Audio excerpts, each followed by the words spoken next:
تا ئێستا هەناردەکردنەوەی غاز لە کۆرمۆر دەستی پێ نەکردوێتەوە.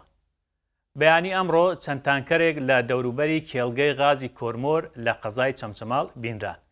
ئێمە بە دوواداچوونمان بۆ ئەم بابەتە کرد، سەرچاوەیەکی ئاگادار لە جموجۆڵەکانی ناو کێڵگەکە بێمەیوێت ئەو تانکەرانە بۆ گواستنەوەی غازی چەند خەزانێکی بچووک هاتوون و دەوامی ئاسایی خۆیان نییە.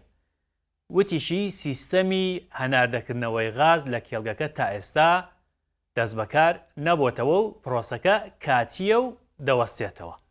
بیرتان دەخەمەوە کاتژمێر 11 شەوی چوارشەمە لەسەر پێنجشەمەی ڕابردوو هێرش کرایە سەر کێڵگەی غازی کۆرمۆر کە گەورەترین کێڵگەی غازی عێراق و سەرچاوەی دابینکردنی کارەبای کوردستانە. بۆیە لەو کاتەوە هەناردەکردنی غاز بۆ وێستگەکانی کارەبای کوردستان ڕاگیرا و 2700 بۆ 3000 مێگاوات کارەبای کوردستان کەم کرایەوە.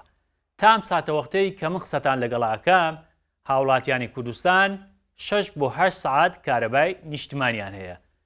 هەناردەکردنەوەی غاز بۆ وێستگەکانی کارەبا دەست پێ بکاتەوە کارەباش ئاسایی دەبێتەوە.